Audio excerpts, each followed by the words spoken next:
She's the lawyer trying to evict her, but passion has other plans.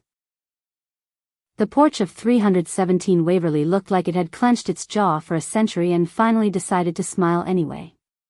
Peeling gingerbread trim curled like paper lace, ivy braided itself around the columns, and 100 small repairs gave the place the stubborn dignity of a fighter who refuses to throw in the towel. Katy Roberts adjusted the strap of her leather briefcase and felt the old boards flex beneath her heels. She rang. Footsteps padded across hardwood. The door opened on a woman with paint on her hands and a careless bun held by a pencil. Diane Lane's eyes were blue like slate after rain, steady, practical, with a private storm behind them. Official looking, Diane said, taking in the blazer, the hard case, the posture. Let me guess, Girl Scout cookies? Eviction counsel, Katy said, professional tone engaged. I'm here on behalf of Halcyon Development. And I'm here on behalf of breathing. Diane leaned one shoulder against the frame. Come in before the cat escapes. Or don't. Your call. Katy stepped into a foyer that smelled faintly of lemon oil and turpentine. Sunlight poured through stained glass, washing the walls in ruby and gold. Everywhere she looked, canvases, wire sculptures, a leaning ladder, a wide-mouthed jar of brushes splaying like a bouquet. This is a service of notice, Katy said, sliding the papers from a blue folder. The owner has terminated tenancy. You've been extended twice. Possession is due in 14 days. Owner, Diane repeated, not taking the papers. He bought a performing arts nonprofit's mortgage at a discount during the pandemic and calls that ownership. Halcyon is a poetry-free zone. My job doesn't allow poetry, Katy said. It does if you let it. Diane smiled without warmth. You rehearsed something gentler in your car. Lost your nerve? Katy folded the notice against her palm so it wouldn't tremble. Ms. Lane.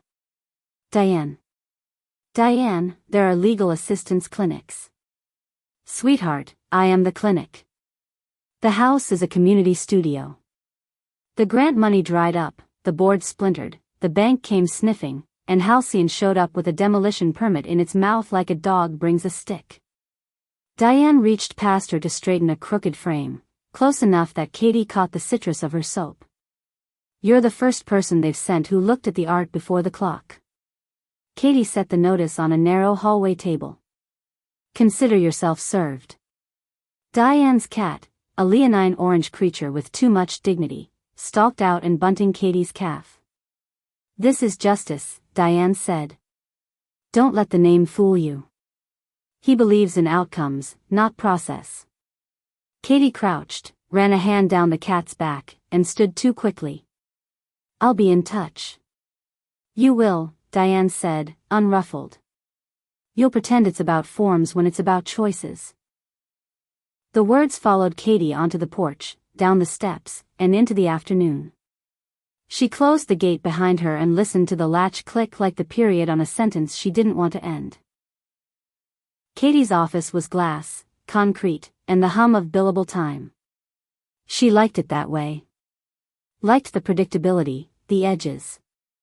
On her desk, an inbox tray held motions like obedient soldiers.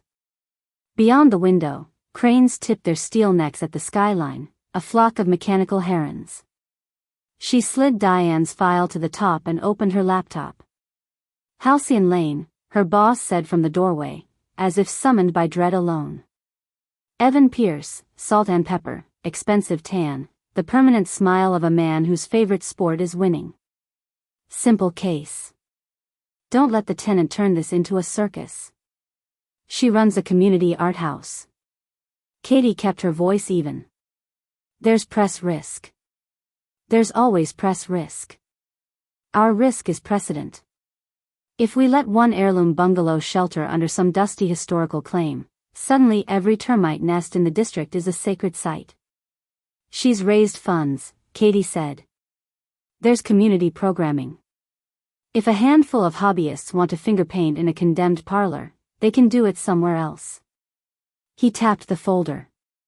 Sheriff's lockout in 2 weeks. No extensions. Send the final demand. Smile in emails. Ice in motions. When he left, the air felt thinner. Katy stared at the cursor blinking in an empty draft and wrote, "Per our discussion, possession shall be delivered." She stopped, exhaled, and deleted shall, typed must. Deleted must. Typed is required. Clean. Impersonal. A tone she could wear like armor. Her phone buzzed. Unknown number, you left your pen on my stairs. And the sound of your heels in my hallway. Katy frowned, then smiled despite herself. I have others. Pens. Not heels. Shame. The heels looked like they paid their own rent. A beat. I'm giving a free open studio tonight. Sunsets in this house do intricate things to human faces. If you're going to evict a place, you should see it when it's most alive. Katy typed, erased, typed again. I'll be there as counsel. Or as a person. Those are allowed. By 6, the house was a chorus. Someone tuned a guitar in the parlor while a teenage girl arranged zines on a card table. A grandmother with a hairnet and a laugh like bells ladled pozole into paper bowls. Paintings were everywhere, street scenes rendered in thick impasto, portraits of neighbors that glowed with their own weather. Diane moved through it all like a conductor, touching a shoulder here, murmuring encouragement there. She saw Katy and didn't hide the pleasure. You came. Katy gestured at the room. So did half the block. The other half is late. Diane handed her a bowl. Eat. Then I'll show you the studio that eats light for breakfast. They climbed to the second floor, where a long room was strung with mismatched lamps and windows that gulped down sky. Diane stopped before an easel. The canvas held a sketch in charcoal, a woman at a threshold, head turned, profile tense but radiant. It's not you, Diane said. It's how you look at doors.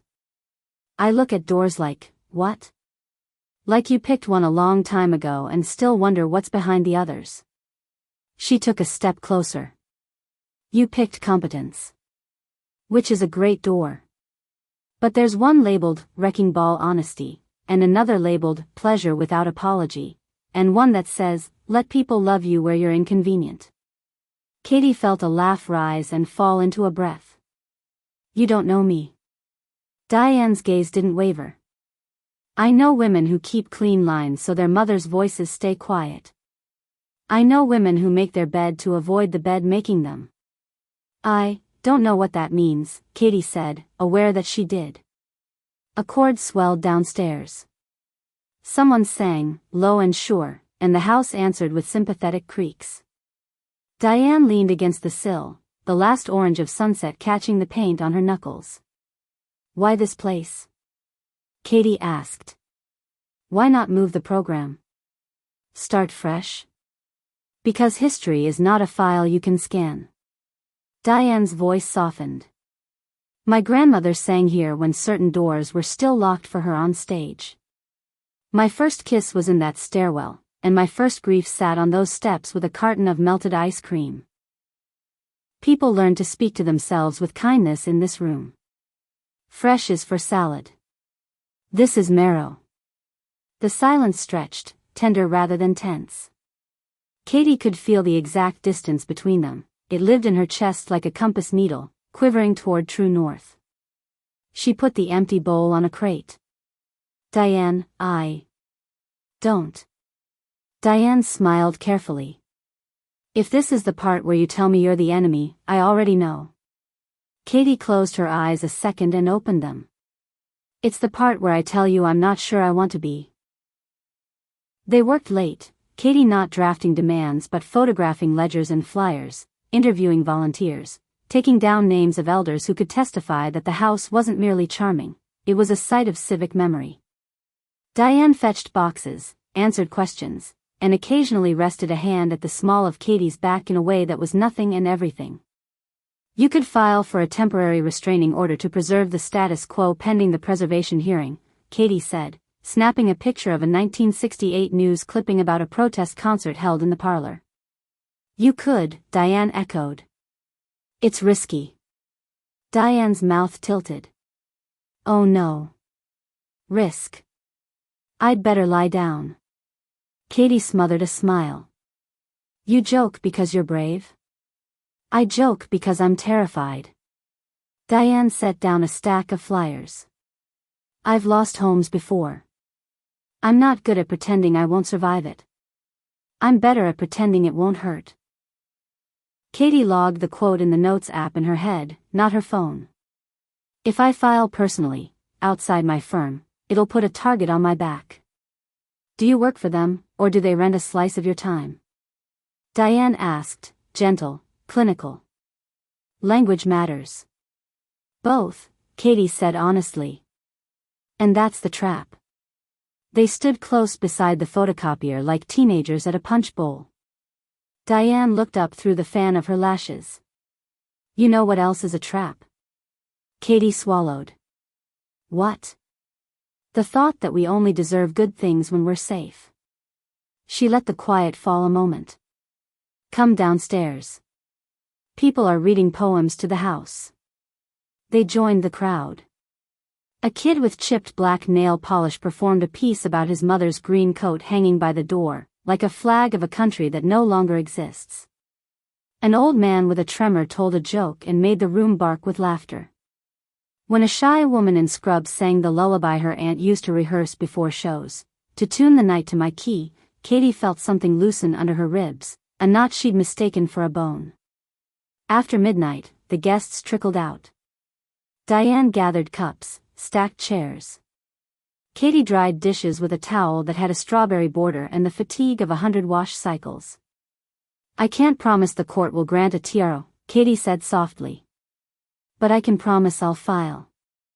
Diane set the last cup down and leaned her hip against the counter. I can promise that if this house stands, the first paint I buy is the exact color of your mouth when you decided that. Katy froze, pulse shattering into quick fragments. Diane. You don't have to answer. Diane didn't move closer. Consent is not romance, it's oxygen. I like you with oxygen. Katy put the towel down. I don't want to do this halfway. Then don't. Diane's smile was small and wrecking. Stay. Katy stayed. Night softened the geometry of the rooms. The studio upstairs held the blue hush of a chapel.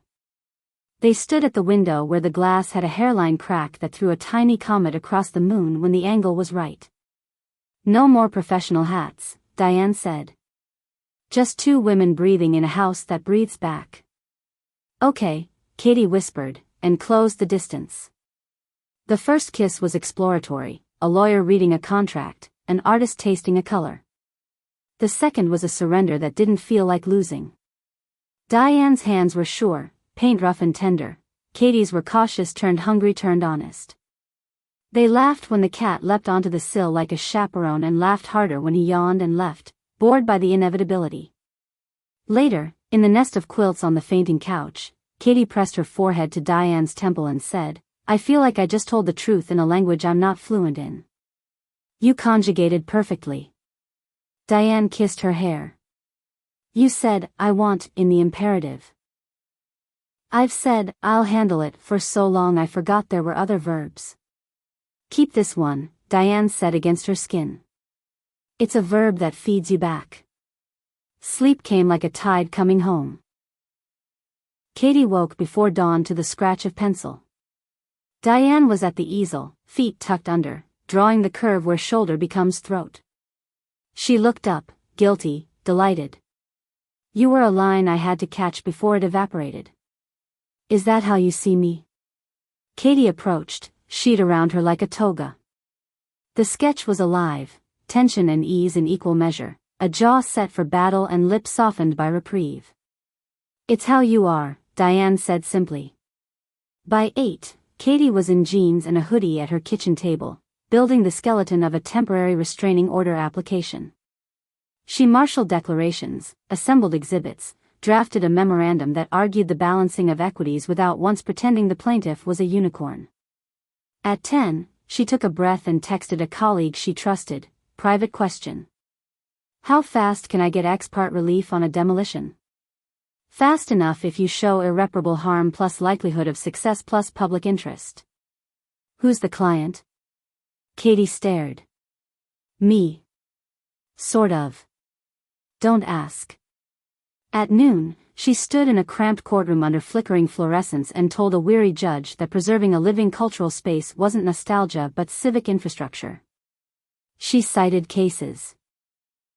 She did not cite the sound of last night's song slipping up a stairwell, but it existed anyway inside her voice. The judge frowned at Halcyon's counsel, Evan himself, in an unamused mood. You can't swing a wrecking ball while the preservation application is pending. Temporary restraining order granted. 10 days. We'll hear the preliminary injunction next week. Outside, traffic roared like applause. Evan caught her elbow. What do you think you're doing? Protecting the status quo, Katy said. The status quo is capitalism. It is not demolition on a technicality. You're off the Halcyon docket. He let go, too tight to seem casual. Consider yourself on probation from anything that looks like discretion. Katy watched him go and dialed Diane. When Diane answered, Katy didn't lead with law, she led with relief. We have 10 days. Then we have a lifetime, Diane said, as if 10 days could be a seed. The TRO made the evening news. A charming b-roll of the porch. A quick cut of Katy at the courthouse, eyes fierce. Diane in the doorway, paint on her wrist, explaining community gardens, free after-school art classes, weekly elder sing-alongs. Katy's mother left a voicemail. Catherine. I saw you on television. You looked tired. Call me. She called. Hi, Mom. Your sister sent me the clip. I hope this isn't one of your causes. The sigh was familiar, a small weather system moving through the phone. You get paid to be practical. I get paid to be good. Being good doesn't mean being kind, Katy. It means being right. Sometimes those overlap. Her mother made the sound she made when tennis balls hit the net. You know my feelings about women who play house in collapsing places. They end up alone. I don't want that for you. I don't want that for me either, Katy said, and surprised herself with how much she meant it in a direction her mother hadn't intended. I'm happy. A pause, then, happiness is not a plan. No. But it's a proof of concept. She hung up and immediately texted Diane, my mother thinks I should be practical. Come over. I'll show you a practical application of kissing. Is that in the statutes? It's in the human constitution. Article 1, our mouths are voting. The Historical Preservation Board meeting convened in a beige room that hated joy. Diane wore a navy dress that widened the sky around her. Katy wore a suit that said I know how to sharpen a sentence, and half the neighborhood wore hope like a uniform. A retired jazz pianist rolled in with a walker and told the board how he'd first played in this house in 1963 because white-run clubs wouldn't book him. A teacher brought a stack of drawings made by her second graders, all with hearts where roofs should be. The teenager with chipped polish read a new poem that made the board's stoniest member cough into his sleeve like he'd swallowed a feeling. Evan argued that sentimental value was not legal value, the board's mandate was limited, Halcyon's permits were in order, property rights were as sacred as church bells. He did it well. That was the worst part, he wasn't a cartoon villain. He was a system with a grin. Katy rose last. She didn't quote Frost or Baldwin, though she wanted to. She kept to the lane that would resonate with bureaucrats who feared appeal more than regret. Our city's comprehensive plan defines cultural assets as integral to the economic health of the district, she said, footnote ready. The Lane House is not merely pretty, it is proven infrastructure for belonging. Preservation is not anti-growth, it is growth that remembers who it is for. After, In the hall, Diane squeezed her fingers once. Quick. You were a storm in a suit. You were a cathedral in a dress, Katy said. Who wins? Diane asked, not coy, not braced, just curious. We don't know yet, Katy said. But we just gave them a better map. The TRO clock ticked. Halcyon applied pressure elsewhere, letters to donors of the art program, quiet doubts seated in community conversations, a glossy mailer promising workforce housing and featuring a stock photo of a black family who did not live in this zip code. Anonymous comments sprouted under news articles like mushrooms after rain. If they care so much about community, why don't they pay their rent? Art doesn't feed people. Old houses are for rich people and ghosts. Diane's jaw got tight. Ghosts eat these comments for breakfast and get indigestion. Katy put her phone down. Don't read them. I won't, Diane said, and read them anyway. They fought for the first time over stupid logistics, whether to cap open hours to protect volunteers, whether to allow a reporter in the studio when kids were present. It's about trust, Diane insisted. It's about liability, Katy returned. Liability is your religion. Trust is yours. They made up in the kitchen, foreheads pressed, laughing at themselves. We're on the same side, Diane said, and Katy said, I know, and the relief was a third person in the room. On day 8, Halcyon made a settlement offer, a modest relocation grant for the program, a small live/work loft at a new development with dedicated creative amenities, an NDA. Evan slid the term sheet across the table in a conference room designed to intimidate. You're offering to move the soul of a place like it's a filing cabinet, Katy said. I'm offering reality, Evan said. You can win hearts and lose hearings. Take the bird in the hand. Diane read the terms with care. How high are the ceilings? 14 feet, Evan said. 14 feet isn't history, Diane said, and set the paper down. You'll lose, Evan said. Not a threat, an actuarial mood. Maybe, Katy said. Maybe not. He stood, gathering his certainty. When people hire us, it's because we don't mistake feelings for facts. When people hire me, Katy said, it's because I don't mistake power for law. He left them with a polite nod that contained nothing like grace. Diane stared at the empty doorway.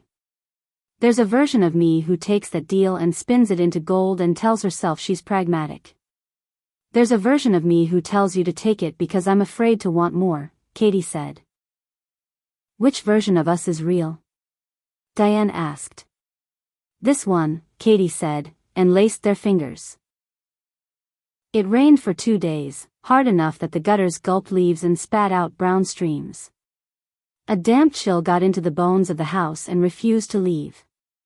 Katy found 2 soft boards in the back parlor and a leak under the bay window that had been patched with blessing and hope. Deferred maintenance, she muttered, feeling the weight of it in court and in her chest.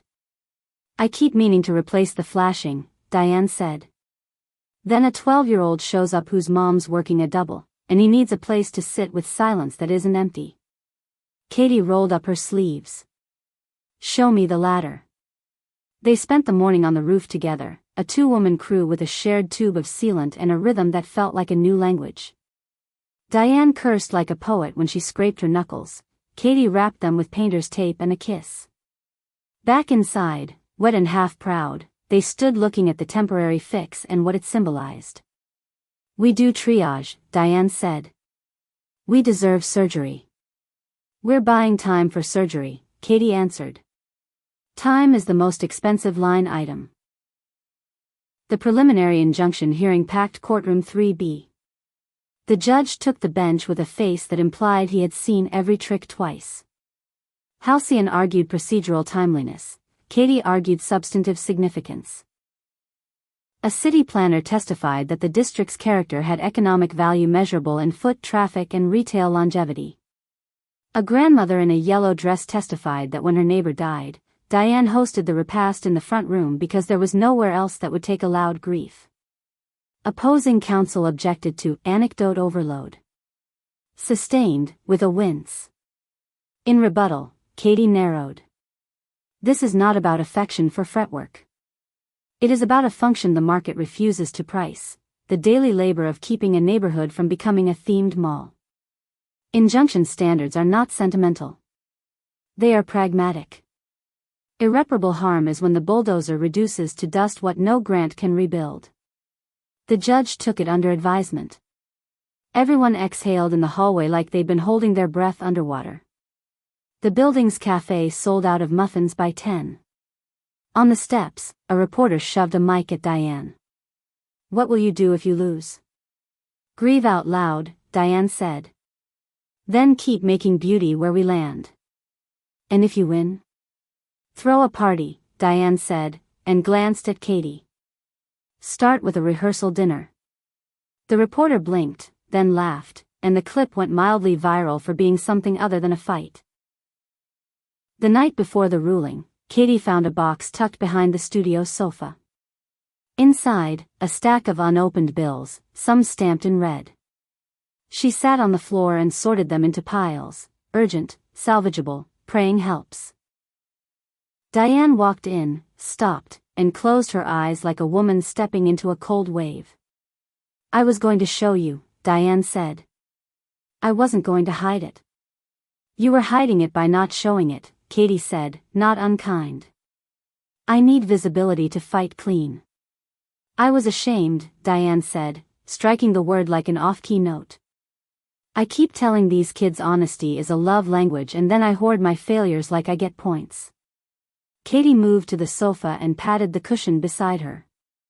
Diane sat, shoulders up around her ears. I have a spreadsheet brain, Katy said. You have a studio soul. Both can be beautiful if we stop using them to punish ourselves. They went through each envelope, naming the monsters in ink. Diane cried once, not decorously. Katy handed her a towel rather than a tissue because tissues condescend. When they finished, the piles looked smaller because naming makes things mortal. Thank you, Diane said, hoarse. Don't thank me, Katy said. Partner with me. I didn't know I was allowed to want that, Diane said. You are, Katy said. Wanting doesn't obligate anyone. It dignifies you. The order hit the docket at 9:17 a.m. Katy read it on her phone, heart-strobing. Preliminary injunction granted. The opinion acknowledged that money damages could not restore a razed cultural venue. The balance of hardships tipped toward preservation. The public interest favored restraint. Katy reached Diane on the first ring. We won. The silence was a clean cathedral bell. Say it again, Diane whispered. We won. Diane made a sound that was part laugh, part sob.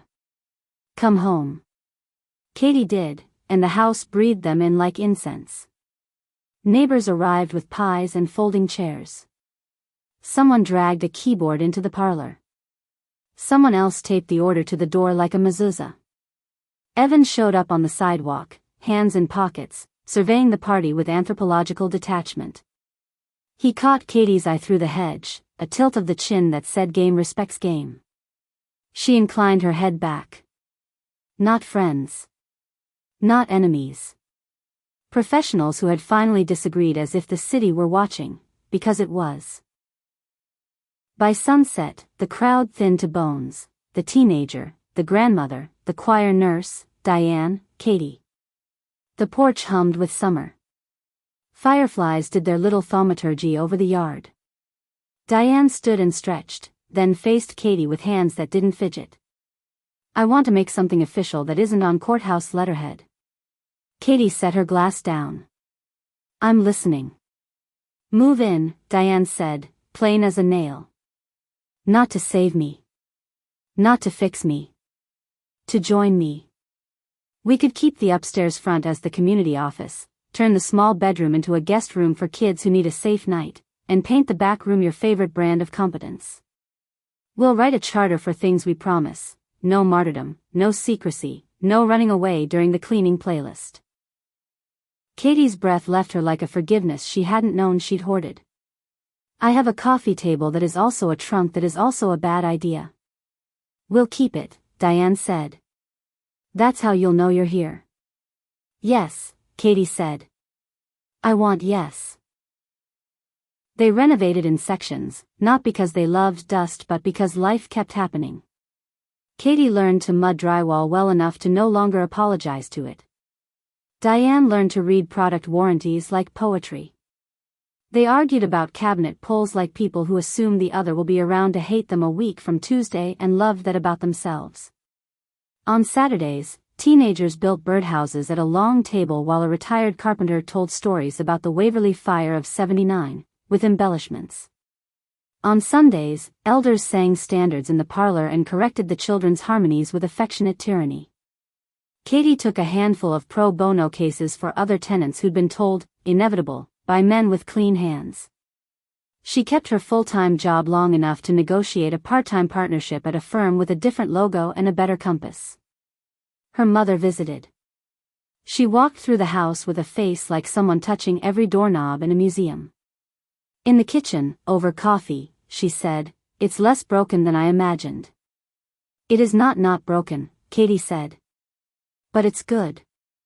Her mother looked at Diane stirring soup and said, almost grudgingly, "You seem steady." "I am," Diane said. "I also cry at commercials where dogs redo kitchens." "Both can be true." "I don't like old houses," her mother said. "That's okay," Diane said. "We like you." Katy watched her mother's shoulders drop a fraction. A truce announced itself like a small bird returning to a risky tree. A storm blew in unseasonably mean and found every weakness the renovation hadn't reached. Water mouth-kissed the bay window and then tried to devour it. They threw towels, set pans, prayed to the god of flashing. At midnight, the power blinked out. The house became a cathedral of dark. "Flashlights," Katy said. "Candles," Diane said. "Breakers," they both said, and laughed because loving someone means you harmonize your chaos. In the flicker, Diane's face looked like a Vermeer and an alarm clock. "Tell me something I can hold when the contractor ghosts and the city inspector frowns." Katy took her hands. "I'm not leaving when it's inconvenient." "That's my line," Diane said, wet laughing. "Then we share it," Katy said. "We share the line." They stood in the drip thrum and said the vow out loud to the old wood and themselves. "I will not confuse difficulty with doom. I will not demand you be easy to be worthy. I will stay when staying is the work." A year later, the preservation grant came through with a letter so bureaucratic it looped back to poetry. They planned a small gala, a neighborhood thing, not a donor pageant. The night before, the caterer canceled. The musician got the flu. The rented chairs failed to materialize. Katy pulled out her laptop to draft a cancellation, heart pounding that old tempo of failure is truth. Diane closed it gently. "We adjust. We don't apologize for being alive." They called it a potluck in nicer shoes. People arrived with Tupperware and instruments and folding chairs hauled from basements. The teenager, now almost a man with new acne scars and new confidence, DJ'd from his phone with the skill of a person who has listened to everyone very closely for a long time. The grandmother sang a song so tender half the room pretended to cough. At the mic, Katy spoke briefly, cleanly. "Thank you for making our failure irrelevant," she said, and the room laughed the laugh of people who know rescue is a team sport. Diane followed with a toast to the circuit between making and belonging. Later, on the stairs where first kisses and first griefs lived, they sat with their shoes off, knees touching. "Do you ever miss the old certainty?" Diane asked. "I miss the lying down part of it," Katy said. "Not the lie." A registered letter arrived from Halcyon's new general counsel, a suggestion that they could partner on community programming at a ground-floor retail space in a fresh development, with a curatorial stipend. The letter sounded like a smile that hadn't reached the eyes. Katy read it twice and handed it to Diane. We can take their money and keep our spine if terms are written with fangs. I don't want their permission, Diane said. We won in court. We can afford their collaboration, Katy said. But we don't need their absolution. They invited Halcyon to sponsor a youth exhibition with clear conditions: no branding inside the house, no input on content, no access to kids' data, full public accounting. Halcyon declined. The kids showed anyway. The exhibition sold 3 portraits and a wire bird that looked like the idea of flight. A city councilwoman bought the bird and cried quietly in the hall. 3 years in, the house had a new roof, a repaired bay, and a stair that still creaked on the 3rd step like a good joke. Katy's bad coffee table sat in the living room, now redeemed by blankets and board games. The teenager left for college and mailed postcards from a city where rent did not believe in art, but he did. The grandmother's laugh became rarer and more precious. When she died, the repast filled the rooms with casseroles and stories that revised the weather. Katy and Diane still fought about cabinet pulls and liability waivers and the difference between "we can't" and "we won't." They still made up on the kitchen floor or the studio stairs or by spending a Saturday doing taxes together like a dare.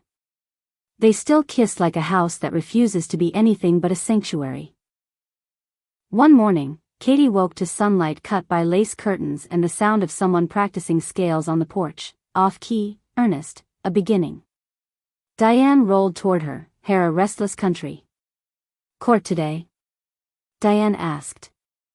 Client meeting. Then I'm teaching a clinic on tenant defenses, Katy said.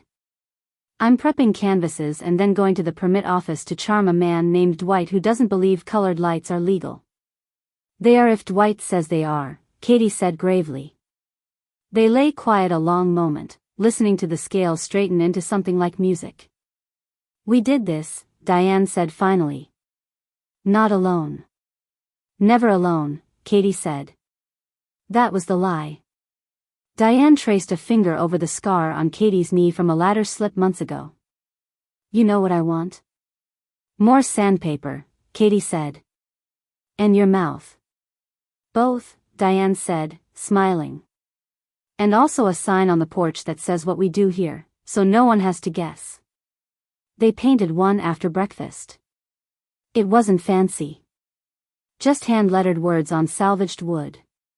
Waverly House. Make. Learn. Rest. Belong. They hung it crooked on purpose. The cat sat below it like a sphinx. A kid on a bike read it aloud and nodded like the city had explained itself at last. Katy stood on the top step, Diane at her side, their shoulders touching. The street smelled like bread from a bakery that had survived 5 landlords. The house exhaled. So did they. When the doorbell rang, a new face, a new story, a new kind of repair. They looked at each other the way a place looks at the people who choose it again and again, on purpose. Welcome, Diane called, and Katy echoed her, 2 voices braided, sure. The door opened on a woman in a rumpled blazer with an expression that said she'd been both lost and found too many times in one morning. Hi, she said. I'm Nora. My landlord sold our building to Halcyon, and someone said you help people like me. Diane gestured her in before Katy could even set down her coffee. People like you are people like us. Sit down. Tea? Nora nodded, and Katy saw herself 3 years ago, the professional mask, the exhaustion behind it, the belief that the world ran on contracts instead of compassion. She poured the tea and handed it over. Tell us everything. Nora's story came in pieces: a rent hike, a retaliatory notice, a building where the heat died and the mold bloomed. Katy took notes by hand, pen scratching across yellow paper. When Diane touched her shoulder, it wasn't to interrupt, it was grounding. You're not alone, Katy said. You're going to fight, and we're going to help. Nora laughed through her tears. Do you two do this for everyone? Only for those who ask, Diane said, smiling. And those who don't know they're allowed to. By afternoon, the table was covered in paperwork and crumbs from muffins someone had dropped off that morning. The house buzzed again with life. The legal clinic grew from Nora's case. Every Thursday evening, the dining room became a classroom. Katy taught tenants how to read leases, how to document repairs, how to translate the cold language of property law into something survivable. Diane called it poetry for survival. She hung a sign in the hallway that read, "This is also a studio for rights." One night, after the crowd left, Katy leaned against the counter, exhausted but alight. "It feels like we're rewriting the city, one clause at a time. We're making footnotes in the margins," Diane said, wrapping her arms around her. "That's where revolutions start." Katy kissed her slow and sure. "You talk like the laws listen." "They do," Diane whispered. "They just need translators who still believe in people." Autumn painted the house again, amber vines climbing brick, the scent of apples from the community garden next door. The roof no longer leaked, the porch light finally worked, and the walls bore the layers of every hand that had touched them. Katy's firm had changed names after a merger, and they quietly reached out to bring her back as outside counsel for ethical cases. She declined politely. "I already have my own court," she told them. Diane's art started selling nationally. Critics called it urban mythology, but she laughed at that. "It's just people being brave enough to exist." They hosted a small wedding for 2 women from the art collective, simple, honest, full of laughter. During the vows, Katy caught Diane's eye. There was a moment, wordless and complete, that said someday. A year later, they were married right there in the parlor, under the repaired bay window. Justice the cat slept through the ceremony on the piano bench. The community filled every inch of the house. The teenager who had once read poems now officiated, his voice steady, his words imperfect and perfect. Diane wore a dress she'd made herself, the hem dipped in paint from 100 canvases. Katy wore her best suit and sneakers, because she'd promised to be comfortable while being brave. When they said, "I do," the house creaked again like it was applauding. After the crowd had gone and the dishes were stacked, they sat together in the quiet glow of candles. Rain tapped the glass, but it was gentle this time. Diane rested her head on Katy's shoulder. "We built something no one can evict." Katy smiled. "Not even time." Outside, the city pulsed, 1,000 lives, 1,000 stories, and the porch light burned steady, a small sun declaring, "This place belongs to everyone who refuses to give up on belonging." Epilogue. Years later, the house would appear in guidebooks, the Waverly House Collective, founded by attorney Katy Roberts and artist Diane Lane. Preserved as a cultural landmark and community studio. But on most days, it wasn't history. It was home. The doorbell still rang for help, laughter, and paint deliveries. The coffee pot still sputtered like a tired preacher. And every night, when the last lamp flickered out, 2 women lay side by side under the roof they had rescued from silence, dreaming new laws into existence, laws written not in codes or ink, but in kindness, stubbornness, and love that refused to leave when the world said move. The end.